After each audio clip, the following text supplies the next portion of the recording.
Good evening, Arlington. This is VoiceBox, and I am Christian Dorsey. If you have paid attention to the median strips throughout our county roadways, you know for sure that it's political season. And we're going to tonight talk about elections. We don't have any candidates with us, but we will be talking about how we vote and choose those office holders and some of the issues around getting everyone involved in the political process. Let me introduce you to our panel tonight. We're going to have a fun, wide-ranging conversation. Joining us from Arlington County, she is the General Registrar, Linda Lindberg. Welcome, Linda. Thank you.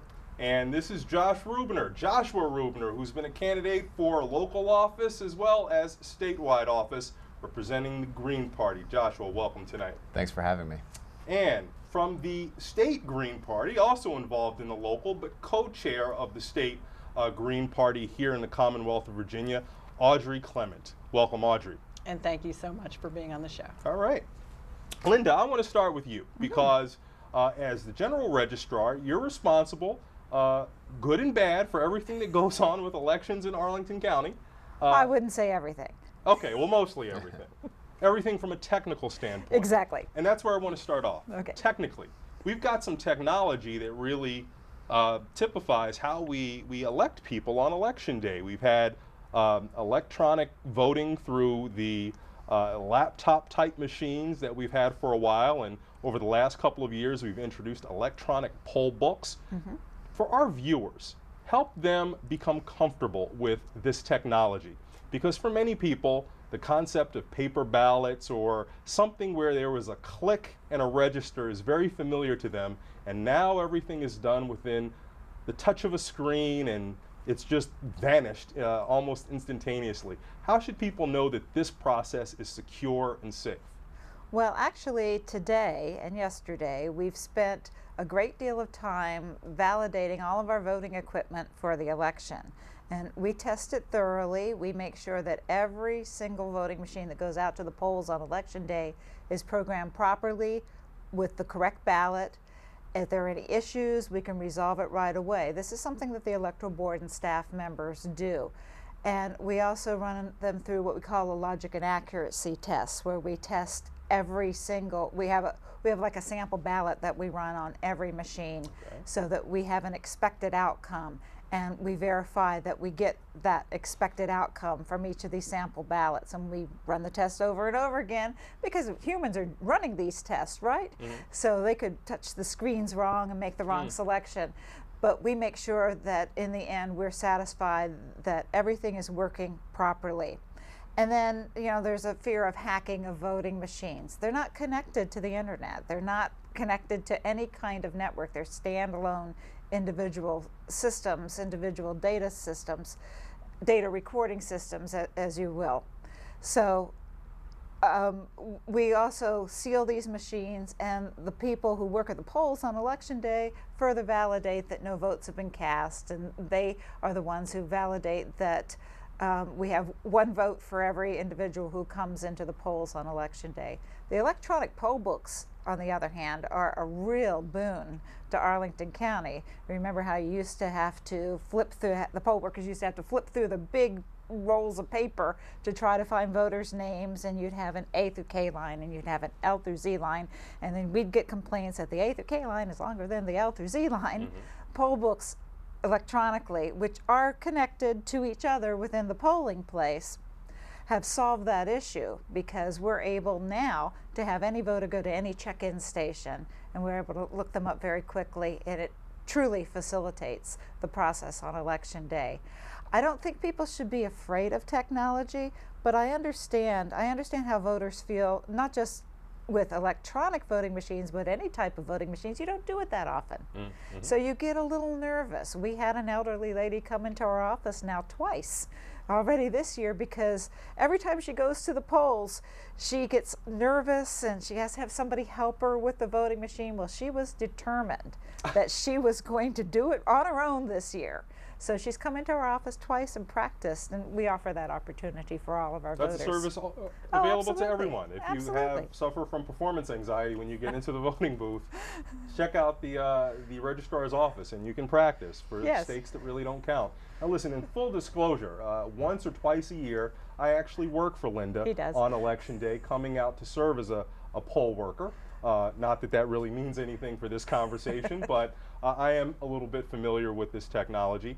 And it seems that you're saying, Linda, that this has added to the efficiency of the process and that this is overall a good thing, something to embrace. How does it help sort of you go about going, how does it help you do your work efficiently, and really what does it mean for the population at large in terms of the efficiency with which elections are conducted? Well, we believe that it provides more accurate and more efficient results, verification of results. It was difficult with paper ballots sometimes to count them properly because you have humans counting paper ballots in the old system. Now we have optical scan ballots where a machine counts a paper ballot, but there's still some issues that are inherent with any kind of paper-based system. With a paper-based system, even an optical scan system, somebody could mark a ballot incorrectly. They could circle the name, but you wouldn't know that if you entered it into the voting machine. The voting machine will only read the vote cast if you filled in the little oval. Mm-hmm. So there are problems inherent really with any voting system. There's no one perfect system. I think with our system right now, what we have with electronic machines, it enables us to tabulate results quickly on election night and get the results to the public and to the media because everybody wants to know how the votes are cast. We can also go back and verify what all the votes that are cast on any particular voting machine. If necessary, we can run an audit where we can pull out a paper copy of every ballot cast. We don't know who cast these ballots because they're stored randomly on the voting machines. So we could pull out every ballot cast on the machines and manually add up the votes as an audit process to check against the electronic results. I know a lot of people have talked about paper trails, and this is something that District of Columbia is doing with their electronic voting machines this year. And I'll be very curious to talk to my colleagues there to find out how well that works in their jurisdiction. Are you talking about spitting out a receipt so that you can see how the machine registered your vote? Is that it's not really a receipt. Okay. Because once you talk about receipts, you're talking about the potential of vote buying. Because if I give you a receipt that says this is how you, Christian, voted on election day, you might go off to these unscrupulous individuals and say, see, I voted the way you wanted, now give me my payoff, my reward. And that's illegal. So in elections, I don't think anybody, legislators or anybody, want voters to actually have a receipt other than just some sort of validation that you were there and that you voted, not a receipt of how you voted. But what it does do is it provides the voter, after they have marked their ballot on the electronic machine, with a paper printout that they can validate against what they did on the electronic machine.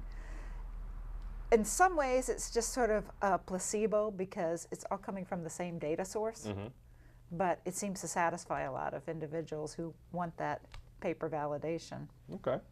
Well, you know, elections are very, passionate processes, and Absolutely. they're high stakes, and people, care immensely. Josh, you've been a candidate for office on a couple of different forums, for county board as well as for, the House of Delegates. Tell me about sort of your observations about the process as a candidate, how elections work, their efficiency or lack thereof. What's your perspective? For me, it was a great experience all 3 times that I ran. There were very low barriers to entry to participate as a candidate, and it only took roughly 125 valid signatures to get on the ballot, which is not that much of a burden to do. And once I went through that process and got signed up as a candidate, I found that I was treated very respectfully, and that everyone took my candidacy seriously, even though I was running as a third-party candidate with the Green Party. But I wasn't barred from any debates in Arlington. In fact, I was encouraged a lot in them. And when I ran for the House in 2009, I was actually invited to participate in some of the Democratic primary debates as well, even though I wasn't running as a Democratic candidate. So I found the process to be very inclusive, very welcoming, and fairly easy to do for someone who is new to the process. Okay, so you know, being a member of a minority party and going up against parties by virtue of their history in elections really kind of have an insider knowledge that is just unavailable to others. You didn't find that put you at a competitive disadvantage? Oh, it's definitely a competitive disadvantage to run as a third-party candidate for sure, especially if the third party doesn't have the resources to bring to bear that the two major parties do. And in Arlington, it's especially difficult even for the Republican Party to run and field credible candidates and run credible campaigns that are going to challenge the overwhelming dominance of the Democratic Party. But you know, in the end, it's a battle of ideas. It's a battle for resources, and I think the party that's able to organize best and mobilize best and get their message out best is going to be the one that's able to attract the most votes. So Audrey, tell us a little bit about how the state Green Party works with the local, because here in Arlington, you know, we've been familiar with candidates like Josh and John Reeder, who's run, and they kind of have a familiarity within the community, but probably lesser known is the work of the state Green Party. Well, to be honest with you, Christian, the state Green Party is not particularly active right now. Arlington is basically the only truly active local in the state, although we do have about 9 locals. And basically these locals were active around the time that Ralph Nader was running in 2000. And then gradually over the last 10 years, their level of activity has reduced. The most activity occurred since 2000 and 2008 when I went petitioning around the state to get the Green Party presidential candidate on the ballot in this state. And I went, the requirement by state law is that you get a minimum of 400 signatures of the 10,000 required in each of the state's 11 CDs or congressional districts. So I had to travel around the state, and I had actually a very interesting time of it. One of the things I learned is that voters outside Northern Virginia are far more receptive to third-party appeals than right here in Northern Virginia. And I think the reason for that, whether you're in Arlington, which is predominantly Democrat, or in Loudoun County and parts of Fairfax, which is predominantly Republican, that there is much less polarization of the electorate outside Northern Virginia. So I gleaned a lot of very interesting experience in traveling around the state in 2008. And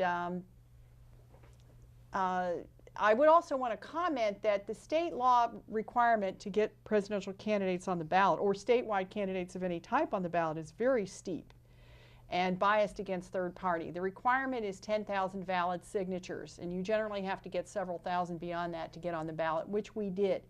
However, I will say on the other side of the situation is that Virginia, among southern states, is much less repressive than other states. For example, North Carolina, which is just over our border, requires no less than 88,000 signatures to get a statewide candidate on the ballot.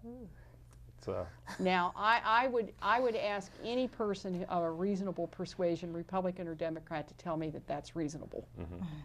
Wow. 88,000. What does the 88 mean? Is it a percentage? It's a percentage. Of the, okay. It's I believe it's a percentage of the last gubernatorial election. Georgia, which is 2 states further south than that, has a 65,000 signature requirement. And that's just a set number? No, that again, that's a percentage. Okay. I think it's 5% of the registered voters, I believe.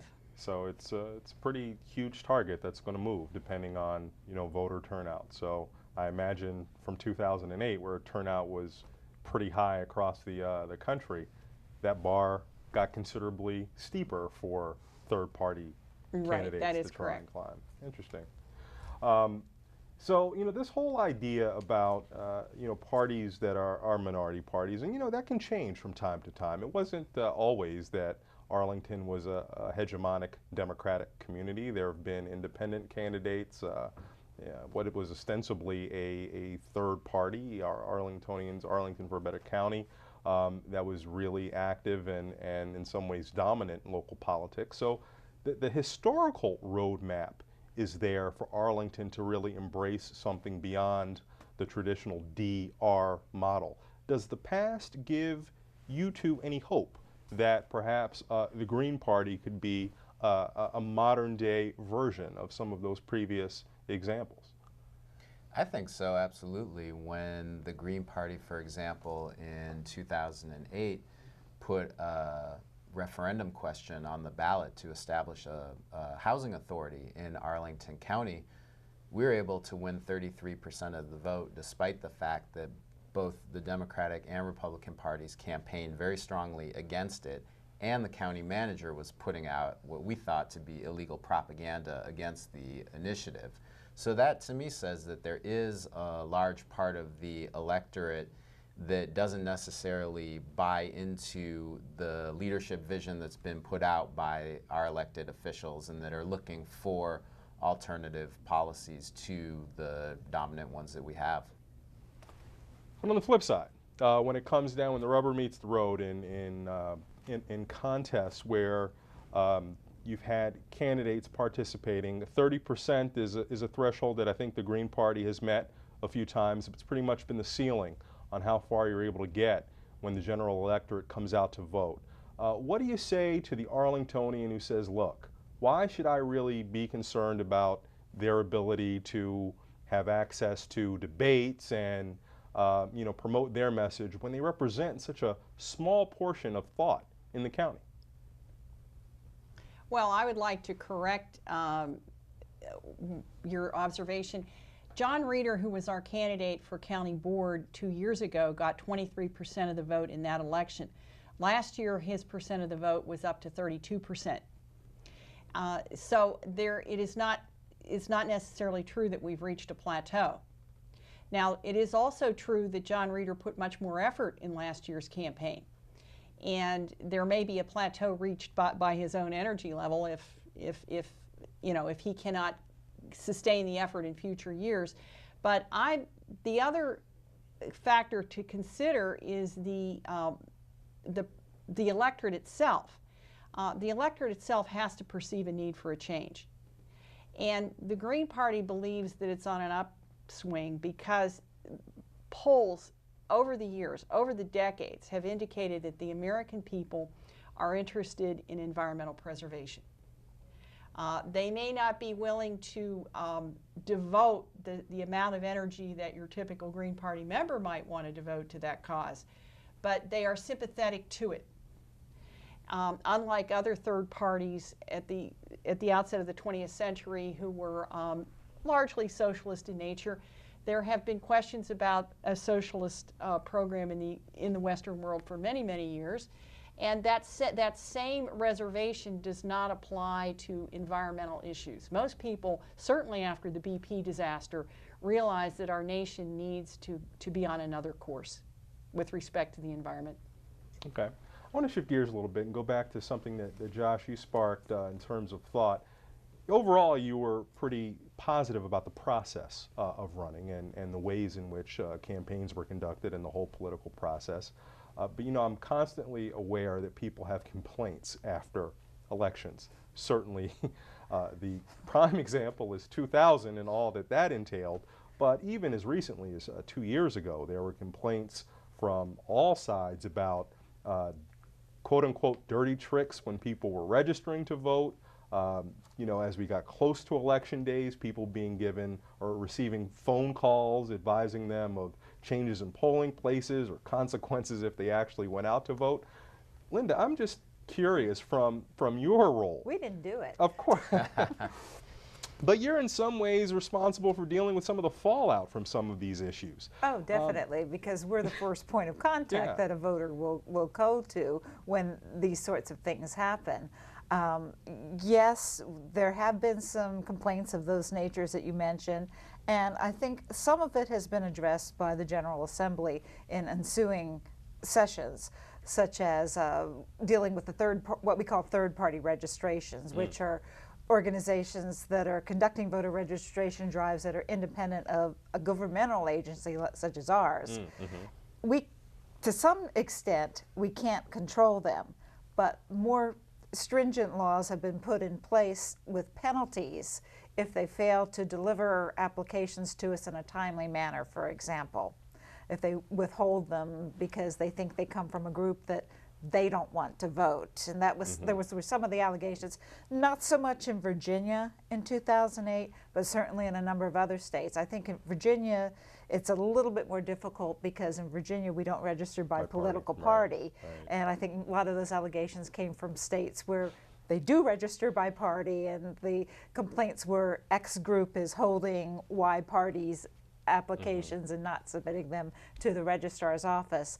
But the General Assembly is definitely cognizant to these kinds of complaints and issues, and they have made some changes to the law to ensure stricter penalties.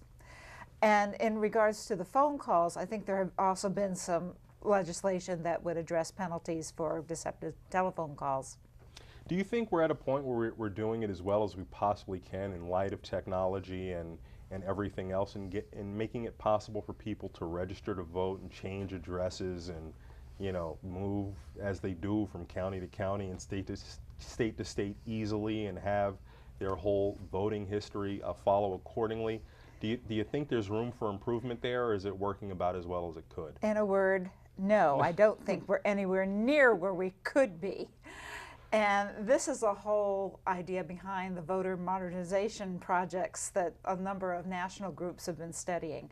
We really have an outdated registration system in the United States of America. For one thing, everything is dependent upon the voter to take the initiative, the individual rather, to take the initiative to register to vote, to make sure that they're registered to vote, know where they're supposed to go on election day.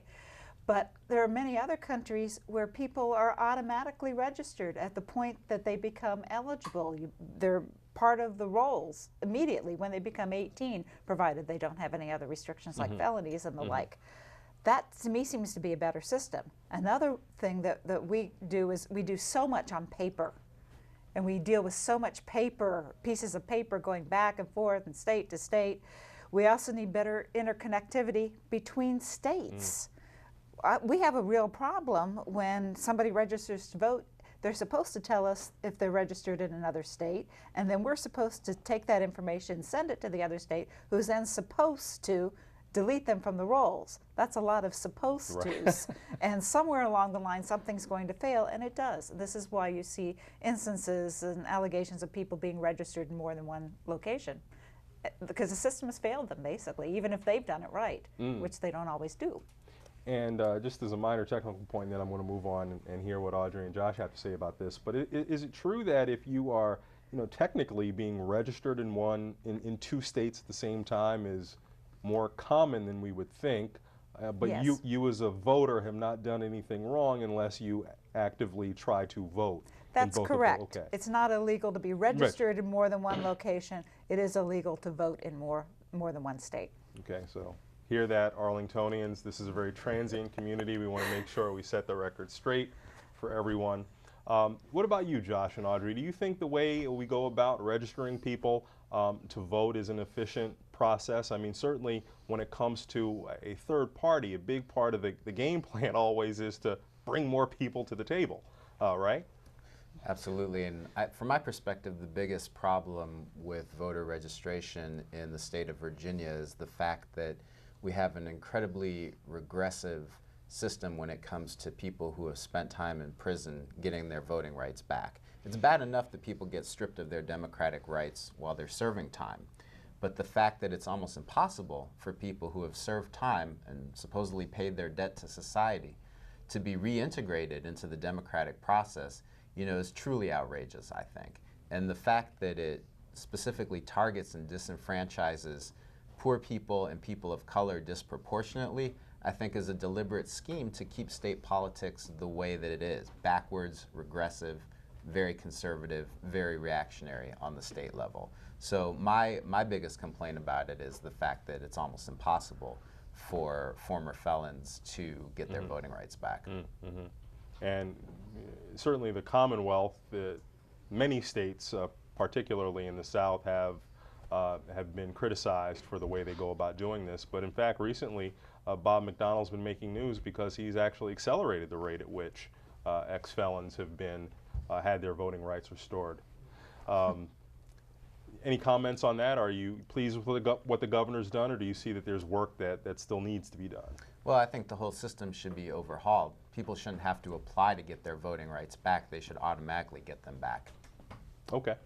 Okay. Let's talk a little bit about sort of campaign behavior on the day of elections and leading into the polling places. As someone who, as I said before, does work on election day as a poll worker, one of the frequent ways in which people usually run afoul of the rules or complain about the rules is when it comes to campaign activity close to and inside of precincts. Linda, first, tell us the rules.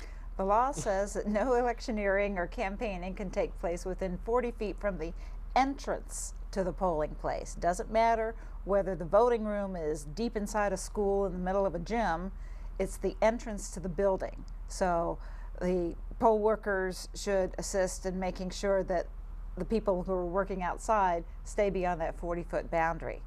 Now, we had some issues a couple of years ago with whether or not people could wear campaign items, the buttons and stickers and apparel and the like. And the General Assembly did change the law last year that said that voters and only voters are now permitted, expressly permitted, to enter the polling place wearing campaign apparel. Because up until that time, I do remember where we were advised to have a supply of T-shirts or cover-ups. We did that during the presidential election. We had shirts that we gave to voters to cover their campaign apparel and stickers. Josh, what do you think about this, the 40-foot radius rule? Is that something that you find to be beneficial, or do you find as a former candidate that you would have preferred some other legal interpretation of permitted activity? I think it definitely makes sense to have that boundary because you don't want voters coming to the polling place to be hassled up until the point where they're entering the point of voting. But you know, there are some precincts where it's very difficult to tell where the 40-foot radius is. And at different points during the day, there are different campaign workers who take different interpretations of that rule, and it's not always enforced equally. And there's also problems with some of the polling places since they have different points of access, so that it's very difficult to actually reach all of the voters from that 40-foot access because they can sneak right around you from another direction. So it's nice to be able to hand the voters a sample ballot or some election materials so that they know a little bit about the candidates who they're casting a ballot for, but it's not always possible to reach them. Audrey, any thoughts on this? Because one thing that a critic could say listening to both of you is, well, if you've got all of these issues with how to interpret the rules or how to define it, or the physical location of some places, it makes it very ambiguous. Why even have the rule in the first place, or why not just outlaw all partisan activity at polling places on election day? Well, I have no objection to a 40-foot access limit to the polling place. That seems reasonable enough because people don't want to be harassed on their way into and out of the polling place. I do have a question, and I was not aware of the fact that the state is now barring campaign workers from wearing swag or apparel that identifies their partisan loyalties. Just inside the polling place. Within the 40 feet. Yeah, Oh, right, within the 40 feet. That's the way it's always been. Oh, so outside the 40-foot limit, it's okay. Right. Then I don't have any objection. Okay. Yeah. As someone who's had to enforce this rule over the years, I could say it's been the source of a lot of conversations with Arlington voters who have even at times questioned my calculation of the 40 feet. We give them tape measures so that they can take them out and measure. But you have a good point about in some places it's difficult to define where the 40-foot boundary is because sometimes it's in the middle of the bus lane. Or sometimes it's in the middle of a roadway. You have to be a little bit reasonable in shifting that for safety reasons sometimes. Yeah. So let's talk about sort of the experience using these electronic voting machines in Arlington. Have you ever uncovered any irregularities? Have these machines been as sort of efficient and as foolproof as you sort of advertised at the start, or have there been bugs throughout the years? I guess not computer bugs, but just kinks in the system along the way. They're computers. So being computers, they sometimes have electronic issues, and sometimes they'll freeze up. They're not used every day. So sometimes you bring them up on election day and they might freeze in the middle of the day. So we just reboot them like you do a computer, and they go on their merry way. But we generally, we haven't had any irregularities or any problems with our machines. We've been able, even the time that we had a voter smash one of our machines at the end of the day on election day, we were able to extract the votes. So we've never had a problem getting votes off our voting machines. Josh, you look puzzled to hear that. You didn't know about that one. I hadn't heard that story, no. 2006, yes, we had a voter smash one of our voting machines at the very end of the day. It was an interesting experience. So, speaking again about sort of getting people involved in the process, we had a big kerfluffle, I guess, over the course of this past year, where there was an attempt to have a referendum on the way Arlington governs itself, and we had some pretty organized groups on both sides of this particular issue, and I know the Green Party was in support of the referendum. So we're not going to really debate that because that was the subject of a previous show, but there were some bad feelings left among many people in Arlington with the process as it concluded. And Linda, your office played a central role in deciding the validity of signatures that were presented, and we're just going to talk about that for a little while because there's a lot of stuff to talk about there. First, maybe just update people who really don't kind of know what ultimately happened with the referendum question. Well, sure. The case with this referendum, like any referendum where you want to change the form of a county government, it's subject to a signature requirement of 10% of the registered voters in the locality. In this case, because the referendum was initially filed with the court in 2009, it was based on 10% of the registered voters as of January 1, 2009. Now, you're coming right off of the 2008 general election where we had the highest number of registered voters ever, like over 143,000 voters. So that meant that they had a pretty steep bar to reach to begin with of 14,350 registered voters, valid registered signatures on the petitions. And I have to say personally, I think they did a very credible job. The people organizing the referendum petition did a very credible job in circulating and gathering and turning in plenty of petition signatures by the deadline. They did do their last push there at the very end, and there were a lot of issues, of course, with that. But they did their last push, and they got everything in. I would have preferred they got them in earlier, but that's okay. They did it by the deadline, and we were able to check them and validate the petitions. Unfortunately, they did come up short. And then we found another issue with one of the people circulating the petitions had a felony record. We had to disqualify all of those petitions, another 2,000 some odd petitions. They should have, it seems to me that if you are going to, if your target is that many petition signatures, I think Josh or one of you, Audrey already mentioned, you have to get a lot more than you need. They should have tried to get around 20,000 or so signatures ultimately as a cushion, because there's a large number of people who are not qualified that we had to invalidate, or we did not count them as valid signatures rather than invalidate, because they weren't registered to vote in Arlington. They had moved since they signed the petition, et cetera, et cetera. All said, though, I felt that the signatures themselves were fairly readable. We didn't have a vast number that we couldn't read, and I don't think we had a large number, if any, really, of made-up names or fake names or names going through a phone book or anything like that. So that said, I think they did a fairly credible job. It's unfortunate that they did fall short on the signatures. Okay. So, Audrey, Josh is a group that sort of had some skin in that game. Tell me your impressions of the process. Well, first of all, the Arlington Green Party endorsed the venture, but did not actually participate in it. That's an important distinction to make here. What's that distinction, Audrey? I'm just. Well, I can tell you, as a veteran petitioner, if I had been actively involved in that effort, they definitely would have made quota. I have to tell you that. But it just so happened that I was preoccupied this year with a pro se suit against the widening of I-66, and all my energies, extra energies, were devoted to that effort. But I do want to comment, and I want to use your show to comment on one aspect of it that really distressed me, and that is that opponents of this ballot effort, of this initiative,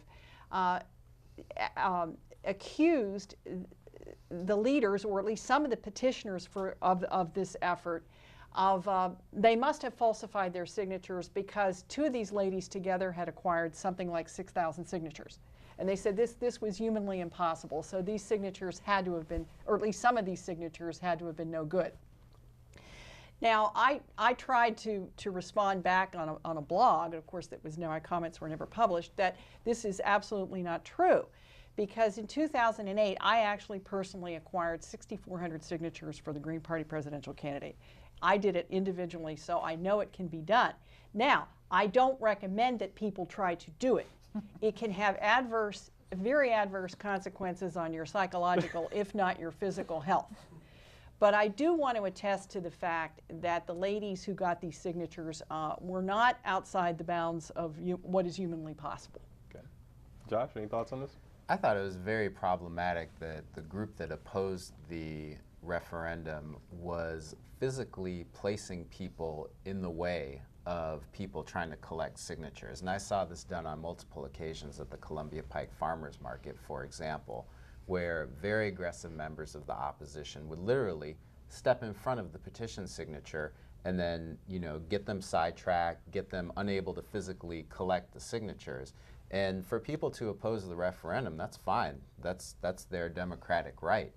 But to obstruct people from even getting the issue on the ballot so that the voters can actually decide it, I thought that was irresponsible. And I don't think that any concerns that there were about the substance of the referendum were so grave that the opposition actually needed to organize to try to keep it off the ballot. Let the voters decide.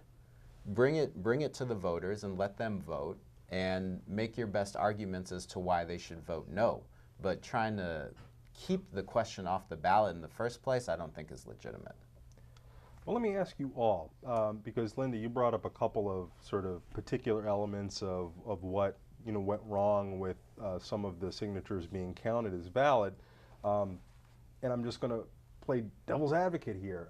What's wrong with a process where you're as liberal, no political association intended, but liberal as possible in accepting signatures? If someone was a valid voter on the day that they signed a petition, regardless of whether they moved by the time it was counted, why doesn't that count? If someone had a felony on their record, but that wasn't disclosed to the people who organized the petition drive, why should that disqualify all of their signatures? Why wouldn't we be as democratic, small d, I guess, as possible in sort of allowing the will of the voters to carry the day? Well, I think from my point of view, we were as accepting, or democratic, small d, as possible in accepting many, many of those signatures.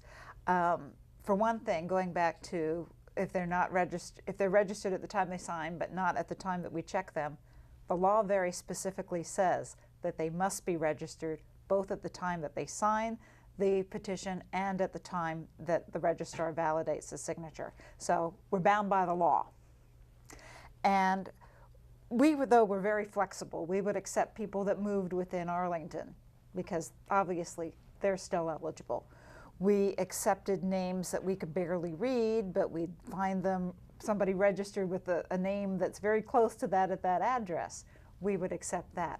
We accepted people who put post office boxes down, even though the form says no post office boxes, if we found that post office box on their record as a mailing address. So we did our best to reach out. We always do this in my office. We do our best to make sure that we check every possible signature. Unlike, you probably heard about Montgomery County, Maryland, that situation where they were rejecting, under state ruling, they were rejecting signatures because the voter didn't put down their full name, which is, it's ridiculous. You know, if I don't use my middle initial, I'll get rejected. That was overruled ultimately in Montgomery County, but that's not the way we work in Arlington. If somebody puts down Beth and her name's Elizabeth, we'll accept it. So I think we really did our best. As far as the felon issue is concerned, in this case, this individual was not registered to vote. The person circulating the petitions was not registered to vote. And the law says that the person who's circulating the petition must be eligible to register and vote for the question. Once we found out that she had a felony record, she wouldn't be eligible to vote. So we had no choice. So again, a state law issue. Law overrides interpretation. Logic sometimes. You have any issues with these laws? Do you think that there's room for tweaking? Audrey? Well, yes, I definitely, but Josh and I are 100% in agreement about the felony thing. I think it's commendable, actually, that Governor McDonald is exonerating individuals so that they can vote, but restoring their rights. Not restoring their rights, but it should not be his decision. It should not be his call. It should be automatic. And I do believe that this is a third-party issue more so than Democrat or Republican, because I believe in my petitioning efforts in 2008 that a disproportionately high number of individuals approached me saying, I would sign your petition but for the fact that I'm a convicted felon. In other words, these people are precisely the people that the third party, at least the Green Party, is going after for signatures. That's one issue. The other issue is that I personally have a love-hate relationship to the Virginia state law, because onerous as some of these requirements are, I am discovering and talking to people in other states that their laws are in many respects more onerous. Maryland being the case in point. Maryland is generally perceived as a liberal state, and its election code at least appears on the surface to be considerably more liberal than Virginia's. However, it is the case, as Linda said, that any variation in the spelling of a name as it appears on the petition versus the person's voter registration will invalidate that signature, and that decision was upheld by a state court. I believe it was a state court. Now, I hesitate to be absolutely certain about that, because it could have been a federal court. If it was, it's even more heinous, because any decision coming down from a federal court is of a much greater moment than what a state court might rule. But even so, that law should not be on the books. Because it is on the books, the Green Party of Maryland has reported that it's not likely to make ballot this year, and it will therefore not be able to run. It will not be able to maintain its ballot status, and will not be able to run a candidate for president in 2012. So, let me just ask, and, you probably got some people who are watching this at home saying, look, whether the number is 14,000 or 8,000, if a plausible, reasonable number of citizens in a community just want to have the community consider a question, why in the world should we create obstacles for that? Why should you even have to go through having a detailed understanding of the nuances of what the Commonwealth's law is? Why should your office have to check every signature 14,000 times to make sure all the T's are dotted and I's crossed, or however that saying goes? Why shouldn't there be just a decent number of people who come together and say, look, why don't we ask the community this question? And what's the harm in that? Anybody? Well, I think you get to the heart of what is problematic about democratic participation in the Commonwealth of Virginia, and that's the fact that citizen access to put referenda on the ballot is severely restricted.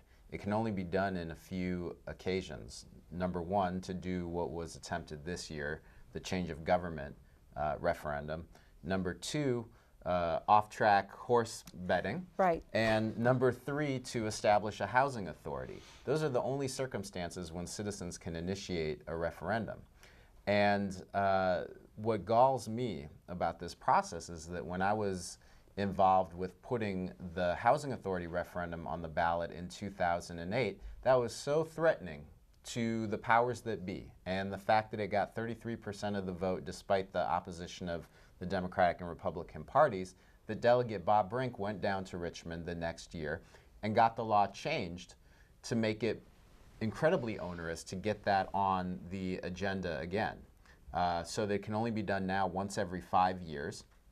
And instead of getting 100 valid signatures, you now have to get 2% of the registered voters, which is in the magnitude of thousands. And this has a real cost for us here in Arlington. Despite the county board saying, well, we didn't miss out on any federal funds, we actually did, because when President Obama got the stimulus passed, there was a clear line item for funding housing authorities. And because Arlington County failed to activate its housing authority prior to the stimulus, we lost out on a pot of money that could have been put to good use here in our community to provide more affordable housing, which everyone recognizes as a huge problem. Indeed. We'll sure have that as the subject of another Voice Box show, at least as long as I'm the host of it. So with regard to housing authorities and that general question, state law has subsequently been changed after the referendum effort that you helped spearhead to make it a little bit more onerous to try to see that question be put before the voters again. And my last question was, well, why not make the barriers really low? Well, my flip side question, of course, is, but what about the fear of becoming like California, where you can have 20 ballot questions that require a voter spend, half an hour or more in the voting booth and, getting into the issues of wording and semantics and all of that. Is that sort of a better alternative? What do you all think? Well, I think that is a very challenging question because right now, please correct me if I'm wrong, but in California there is a ballot initiative on the ballot right now that would basically eliminate California's tough environmental laws. And I don't know. This ballot initiative, we'll say it's true. I think so. Okay. And I believe, and not only that, but this initiative is being funded by out-of-state interests, corporate interests in Texas and elsewhere, oil companies that don't happen to like California's tough environmental laws. So there is a serious question of whether and to what extent initiatives and referendums are in the public interest. But I don't profess to be an authority, and I don't profess to answer that question. I just want to tell you that is a very it's a question to consider. That is a momentous question. Also coming into play is the fact that Virginia has one of the strictest interpretations of the so-called Dillon Rule, which means that we have very, very little autonomous power-making authority here in local jurisdictions. Only Louisiana has a stricter interpretation of the Dillon Rule, and we saw how well that worked with Hurricane Katrina in terms of local authorities not having the power to do what they need to do to run their communities in an efficient way. And so here in Virginia, we can do virtually nothing without the express authorization of the General Assembly down in Richmond, which I think is the reverse of democracy. Instead of instead of Richmond telling us what we can do, it should be the opposite. Unless they actively bar us from doing something, we should be able to do it without their permission. So we have very limited democracy and ways to participate. So no, I don't know if we should go all the way to the California extreme, but there should be a happy medium in terms of democratic participation. Linda, does it keep you up at night if envisioning a scenario where in Virginia, Arlington had rules like they have in California in terms of ballot questions? I can't tell you how many times we say, oh, we're so glad that we're Arlington. compared to the way other people run elections. No, I wouldn't say it keeps me up at night per se. I don't worry about it because, as Josh said, this is what it is in Virginia right now. And I don't see it changing anytime anywhere in the near future. Sure. Because that would take the General Assembly, a major ideological shift in the General Assembly to make those changes. You know, I've often heard, as someone's been known outside of the show to be a critic of things in the community, I've often heard people say, you know what, you're just inventing things in Arlington to be worried about. Things are smooth, and you know, most communities would love to have things as drama-free in Arlington. Is that something that you've ever confronted, being, you know, a minority party going up against, at least as the votes show, you know, popular incumbents or the popular majority party? Do you ever find that people just question why you're trying to rock the boat?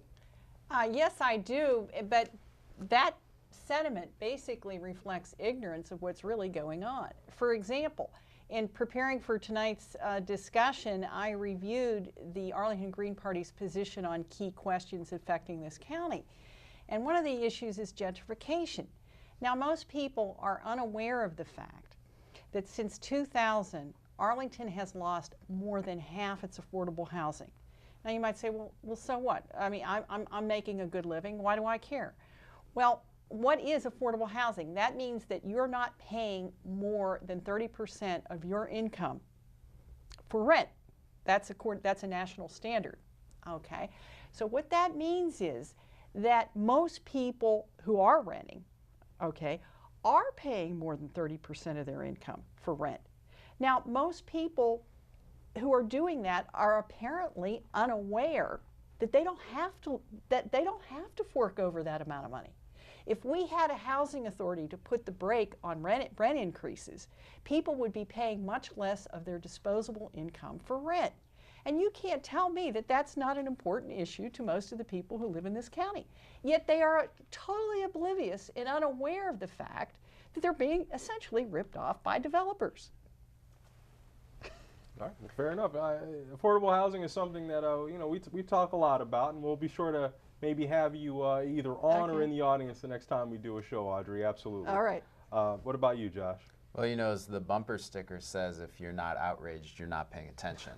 And just to take a recent example in Arlington politics, the fiasco of the firing of the new county manager, to me, is just inexplicable, and the county board has acted in a totally unaccountable way to the public. First, you have them putting out a bogus press release saying that the county manager is quitting for the health reasons of his wife. Then a newspaper digs up the fact that he was paid a huge amount in severance money, meaning that he didn't step away voluntarily. And then you have the county board not admitting this to the public, but going in front of a political party to make the announcement that, yes, indeed, we fired him. And the public still hasn't received an explanation from the county board as to why this step was taken. There's been no accountability. Maybe they had a good reason, maybe they didn't.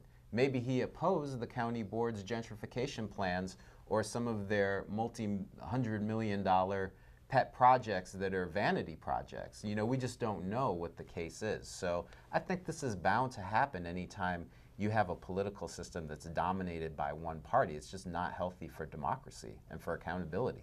Okay. We don't have that much time remaining, and there's a bunch of stuff that I want to talk about, but I'm going to have to necessarily limit it. Moving forward, what are elections going to look like, Linda? You've been the registrar for over 7 years, and long before that, you were the deputy registrar. This has been, you know, really a significant portion of your career. Few people know more than you do. What do you sort of see moving forward? Well, right now, I see us going to a paper-based system. That seems to be the way most of this country is going, which almost seems like a step backwards, one step forward, two steps back. But I think at some point in the future, probably after I've retired, we'll be at a place where we can have independently verifiable voting equipment.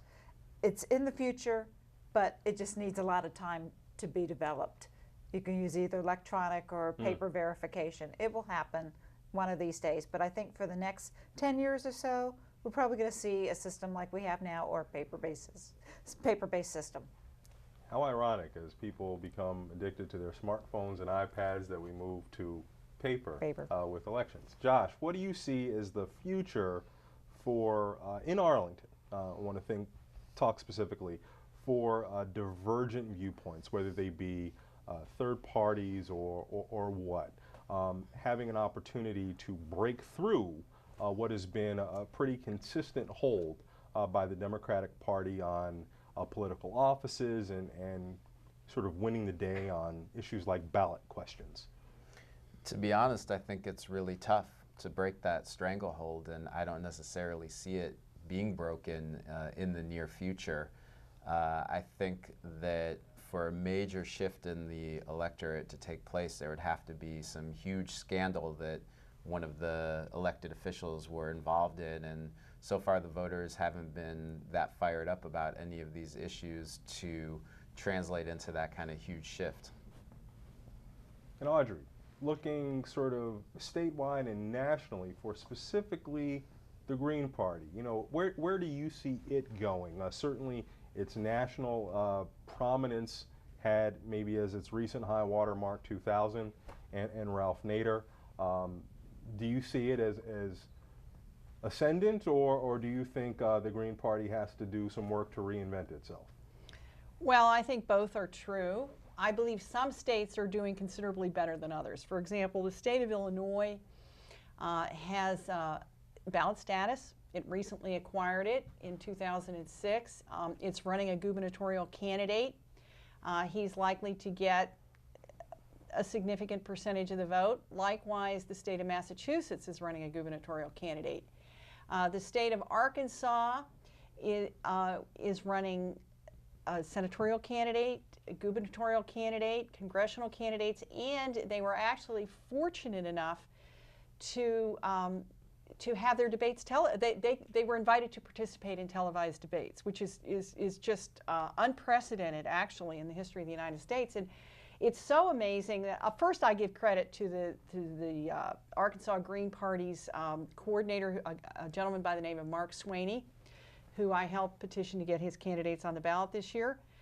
But I also have to speculate the unusual nature of Arkansas's Green Party's experience suggests that perhaps the ethos of Bill Clinton had something to do with it. I mean, just maybe that state is slightly more fair-minded than others.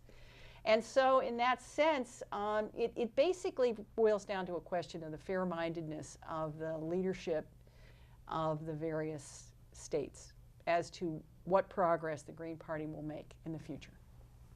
So fair-minded voters, fairly conducted elections. Certainly fairness is what I think we all hope for out of the political process. In the minute or so that we've just got left, I want to hear your impressions about just very quickly how we go about choosing winners of elections. There have been a lot of proposals for alternatives, alternative forms of voting like instant runoff, etc. Do you think our basic majority winner takes all system works? Just quick thoughts, if you can confine them to about 10 or 15 seconds or so, I'd appreciate it. Well, certainly instant runoff voting would be far more complicated for us. So from a purely technical procedural point of view, I'm very happy with the system that we have. Fair enough. Josh? Well, I think the number one factor in terms of having better, more credible, more fair elections is to take corporate influence out of elections, both at local, state, and federal level, because corporations are not people. They're not voters. So a fairness issue when it comes to money. Okay, Audrey. Well, I agree with Josh that it is the corrupting influence of corporations that has most severely impacted third-party candidacies in the United States. Thank you all. This has really been a great conversation. I've enjoyed it immensely. Audrey Clement, Josh Rubiner, and Linda Lindberg, thank you all for being on VoiceBox. Hope you all enjoyed it. I am Christian Dorsey, and we will be coming back to you next month with another topic of issues that concern you and that are relevant to the Arlington community. Until then, you all be well, and be sure to go out and vote November 2nd, Election Day.